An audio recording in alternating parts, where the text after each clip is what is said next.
A Rússia achava que seu avanço lento e constante venceria a guerra na Ucrânia. Ela não tinha intenção de ser a lebre nessa corrida. A Rússia estava satisfeita em ser a tartaruga, movendo-se tão devagar que até o réptil famoso se envergonharia. A Ucrânia quebrou o casco da tartaruga. Usando uma tática de assalto totalmente nova, a Ucrânia acabou de romper a linha de frente russa em Zaporizhia. Avançou 35 quilômetros em um ataque brutal, que fará Vladimir Putin questionar o que aconteceu. A notícia desse avanço vem da United 24 Media, que disse, em 12 de outubro, que as tropas de assalto especialmente criadas pela Ucrânia fizeram exatamente o que foram projetadas para fazer. Eles empurraram as defesas russas para trás, aplicando tanta pressão que essas defesas quebraram de forma tão completa que a Ucrânia conseguiu libertar uma vila. Mali Shabak agora abriga o 24º Batalhão de Assalto separado da Ucrânia, IDAR, que atua com o 33º Regimento de Assalto separado da Ucrânia. Essas unidades destruíram as forças russas em Mali Shabak e conseguiram entrar na vila, erguendo novamente a bandeira ucraniana. Um vídeo no Facebook anunciou a libertação de Mali com uma mensagem. Militares do 24º Batalhão de Assalto Separado IDAR e do 33º Regimento de Assalto Separado hastearam a bandeira ucraniana em Mali Shabak, na frente de Zaporizhia. O povoado está sob controle das forças de defesa da Ucrânia. A postagem elogiou a coordenação das unidades, destacando o uso da palavra ucraniana pobratimami. Essa palavra pode ser traduzida como irmãos de armas, mostrando que a nova estratégia de assalto da Ucrânia une essas tropas como nunca antes. A Rússia pode atacar em ondas descoordenadas para alcançar resultados. A Ucrânia combate os avanços da Rússia através de trabalho em equipe, dedicação e a capacidade de desencadear um inferno coordenado sobre seus oponentes. Lembra do nome Shabak também? Já voltamos a falar sobre isso em um instante. No momento, há simbolismo extra no ato da Ucrânia hastear sua bandeira na vila retomada. Esse ato é comum. Hastear uma bandeira sempre simbolizou vitória. A Ucrânia pode ter aproveitado para combater a crescente tática russa de infiltrar-se em vilarejos e hastear bandeiras falsas nos últimos meses. Mesmo que a Rússia não tenha capturado nada, basta olharmos para o que aconteceu em Fobova para vermos essa nova tática russa em ação. No início de outubro, a Rússia afirmou que suas tropas haviam capturado uma pequena vila. Este é o assentamento de Vobova, localizado na região de Dnipropetrovsk, Ucrânia, e não o mais famoso em Zaporizhia. A Rússia mentiu, já que o pequeno grupo de soldados em Vobova foi destruído pela Ucrânia em minutos. A jogada de propaganda da Rússia com o falso hasteamento da bandeira é explorada em um dos nossos vídeos, então confira se quiser saber mais. Mas você só precisa saber de duas coisas. A Rússia finge o hasteamento da bandeira. A Ucrânia faz isso porque reconquista território. Mais uma confirmação de que Mali Shabak está nas mãos da Ucrânia vem do coronel Valentin Manko, que lidera a diretoria das forças de assalto das Forças Armadas da Ucrânia. Em vídeo no Facebook, ele confirmou o sucesso do assalto a Mali Shabak. Manko acrescenta que a Ucrânia também libertou a vila próxima, Shabak, durante o assalto. Por isso pedimos para você lembrar do nome. Além disso, as tropas de assalto da Ucrânia também conseguiram libertar parcialmente outra pequena vila, chamada Stapova, tornando o dia 12 de outubro um dia extremamente produtivo para a Ucrânia, enquanto tenta avançar mais fundo nas partes ocupadas de Zaporizhia. Um dia produtivo para a Ucrânia é muito ruim para a Rússia, e Manko explicou o quanto. A limpeza e libertação das vilas fizeram parte do avanço coordenado da Ucrânia em Zaporizhia, recuperando muito território em um só dia. Segundo a Euromaidan Press, a Ucrânia avançou 35 quilômetros em Zaporizhia ao longo de uma frente de 5 quilômetros. Isso representa forças ucranianas com 50 quilômetros de largura, avançando pouco mais de 3 quilômetros na região, destruindo as forças russas enquanto avançavam e talvez preparando o terreno para mais ataques no futuro. Esse não foi apenas um dia muito ruim para a Rússia, foi simplesmente doloroso. Como a CNN noticiou em 1º de outubro, a Rússia enfrentava avanço mais lento após a ofensiva de verão, que falhou em atingir os objetivos definidos por Putin para suas tropas. Em setembro, a Rússia conquistou só 259 quilômetros quadrados da Ucrânia, cerca de 100 milhas quadradas. Isso foi 44% menos território do que a Rússia conseguiu ocupar em agosto, o que nos leva de volta ao que a Ucrânia acabou de conquistar.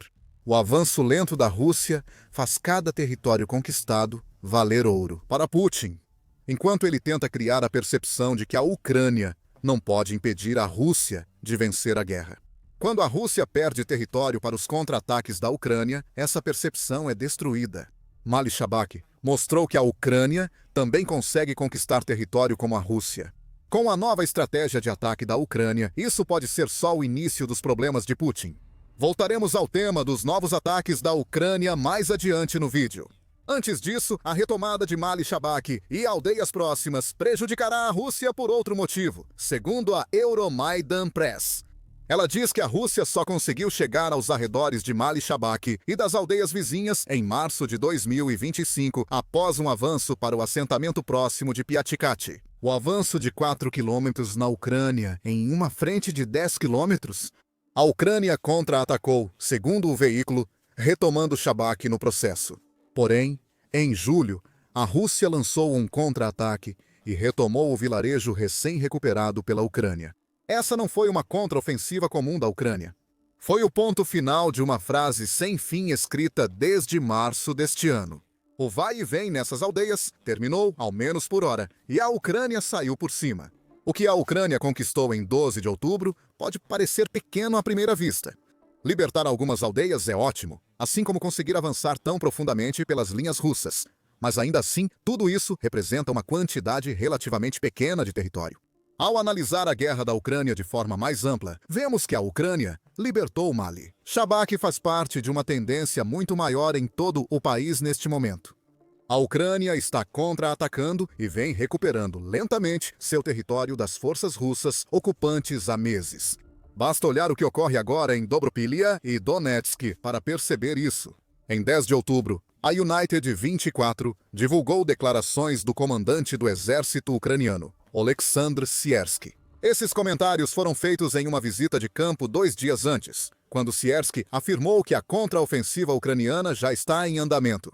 Em Dobropilya, a Ucrânia conseguiu libertar cerca de 180 quilômetros quadrados, ou aproximadamente 694 milhas quadradas, tudo como resultado dos ataques cada vez mais eficazes da Ucrânia. A libertação em Donetsk vai ainda melhor. Siersky afirma que cerca de 2.129 quilômetros quadrados, ou 82 milhas quadradas, foram libertados nesse setor da guerra. O ocorrido em 12 de outubro não foi um caso isolado. É a Ucrânia continuando uma abordagem em Zaporizhia, que já provou funcionar em Dobropilya e Donetsk. A Rússia está reivindicando assentamentos com um número limitado de tropas, e a Ucrânia está começando a fazê-la pagar com seus contra-ataques. Isso ocorre em todo o país. A retomada de Mali Shabak pode ser só a primeira de várias liberações que em breve deixarão Putin furioso.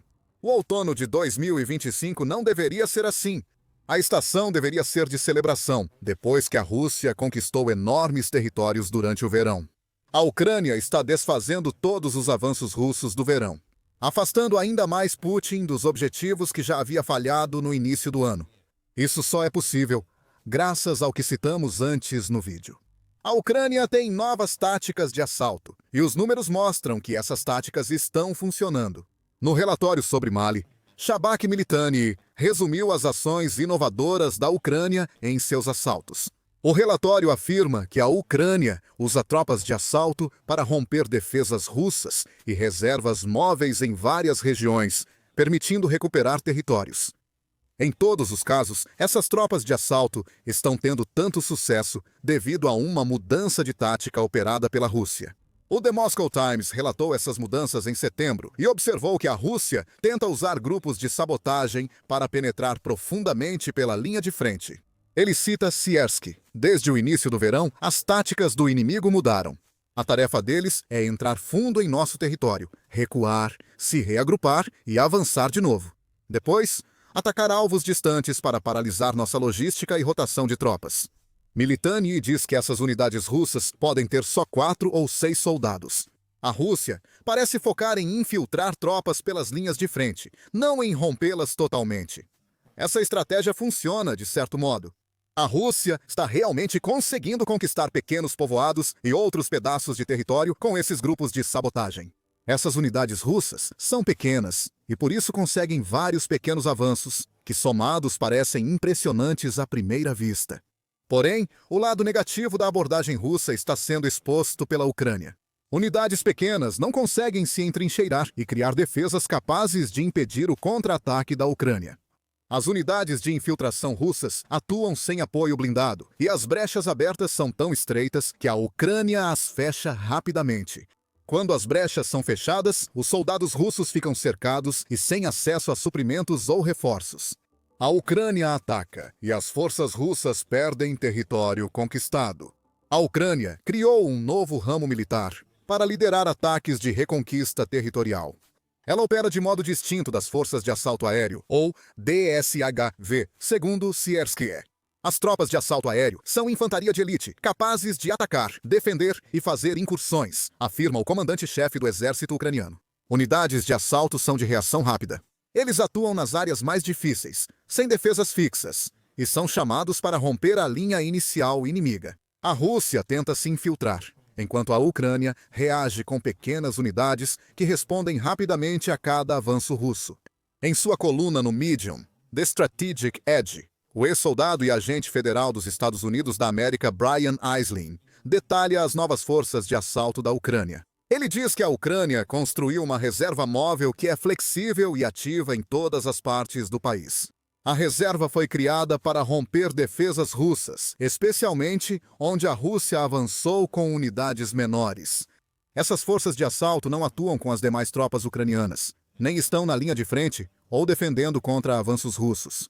Eles têm se dedicado a lançar ataques e sido muito bem-sucedidos nos últimos meses. A retomada de Mali e Shabak é apenas o exemplo mais recente de uma longa série de casos em que essas novas forças de assalto foram utilizadas. Aisling diz que vários veículos ucranianos relataram que essas novas forças de assalto operam todas seguindo o mesmo modelo. Segundo Aisling, a Ucrânia usa grupos pequenos, ações noturnas, flanqueamento e transfere rápido para unidades pesadas ao abrir a porta. Isso pode soar familiar. A Rússia tenta o mesmo, mas tem falhado. Como dito antes, a Ucrânia incluiu em sua estratégia fechar as brechas nas linhas de frente criadas por infiltradores russos. Sem essas brechas, a Rússia não envia reforços ou unidades pesadas e precisa consolidar seus avanços. A Ucrânia não enfrenta esse problema. Seus grupos de assalto agem como os russos. Mas eles têm apoio para isso dar certo. Talvez isso reflita a postura defensiva da Ucrânia frente à ofensiva da Rússia. A Rússia pode não conseguir fazer sua nova estratégia funcionar porque está se estendendo demais com suas ofensivas. E como a mídia United 24 observou em outubro, a Rússia já gastou a maior parte de seus blindados. As unidades pesadas da Rússia podem não estar vindo porque simplesmente não existem. A Ucrânia, por outro lado, parece ter as unidades pesadas de que precisa. Seus grupos de assalto têm sucesso por apoiar as defesas atrás e não agir de forma independente. Sim, grupos de assalto circulam pela Ucrânia, mas são enviados apenas para áreas onde retomadas são possíveis. Como visto na postagem do 24º Batalhão de Assalto, separado no Facebook, grupos de assalto ucranianos se coordenam para manter cada retomada. A Ucrânia mudou o treinamento de sua infantaria com a nova abordagem para os assaltos. O Kyiv Post destacou isso em um relatório de 10 de outubro, onde afirmou que essas mudanças no treinamento ocorreram porque o campo de batalha da guerra na Ucrânia está evoluindo. O veículo ressalta que os drones se tornaram a principal ameaça na guerra, o que fez com que as unidades de infantaria frequentemente permanecessem dentro de trincheiras fortificadas, em vez de lançarem os ataques totais que faziam no passado. Esse desafio afeta ambos os lados. Segundo a Army Technology, drones causam até 80% das baixas na guerra. Quase impossibilita os grandes ataques antes favorecidos pela Rússia. Há veículos não tripulados demais prontos para eliminar tropas e blindados, tornando esse ataque inviável em pessoal e equipamento. A Ucrânia também enfrenta a proliferação de drones, pois a Rússia utiliza muitos drones de fibra óptica e visão em primeira pessoa. Por isso, as pequenas unidades de infiltração russas e novos grupos de assalto ucranianos. Mesmo assim, a infantaria precisa retomar território, aponta o Kyiv Post, algo que drones ainda não conseguem fazer. O veículo destaca que o novo treinamento mudou a abordagem da Ucrânia à guerra de infantaria. Mudanças óbvias vêm do novo armamento. As forças da Ucrânia não treinam mais com armas soviéticas antigas. Armas ocidentais viraram padrão e a Ucrânia as utiliza para aumentar a eficácia de seus soldados. Como um soldado com o codinome Chasik disse ao Kyiv Post, os caras se tornaram de nível mais alto, tanto no campo de treinamento quanto em combate. Eles se tornaram mais, como posso dizer, eficazes. Sem treinamento, será extremamente difícil na batalha. Soldados mais eficazes melhoram a coordenação. O novo treinamento da Ucrânia foca na atuação de pequenas equipes de infantaria. Eles atiram de várias distâncias antes de recuar para um local de trabalho. Esses exercícios parecem feitos para as novas forças de assalto da Ucrânia. Essas pequenas unidades atacam, eliminam tropas russas e recuam, abrindo caminho para as forças ucranianas retomarem o território. Precisão, combinada com velocidade, é o objetivo do treinamento de infantaria da Ucrânia, e estamos começando a ver o impacto dessa abordagem no campo de batalha. A Ucrânia adota novas táticas para defesa e ataque. O Kyiv Post falou com outro soldado, Shambhala, que deu mais detalhes. Cada exercício trata da sobrevivência individual e do grupo como um todo. Um grupo pequeno pode causar mais danos que uma companhia de infantaria. Nosso princípio de treinamento é chamado de soldado solitário no campo, diz Shambhala. Uma pessoa em movimento, conhecendo camuflagem, conhecendo as características técnicas de sua arma, lendo a intenção do inimigo, pode atacar, recuar, atacar novamente, recuar de novo. Assim podemos conter o inimigo com um grupo pequeno, móvel e capaz de sobreviver. Mais uma vez, a Ucrânia está mostrando sua capacidade de se adaptar a tudo o que a Rússia tenta. As próprias táticas de treinamento que a Ucrânia usa para ajudar em sua defesa, agora, parecem ser as mesmas que seus novos grupos de assalto usam para retomar território. No Mali, Shabak Ucrânia quer recuperar território em Zaporizhia devido às ações da Rússia na usina nuclear local. A Rússia capturou essa usina no início da guerra e a controla desde então. A Rússia está conseguindo desconectar a usina da rede elétrica ucraniana.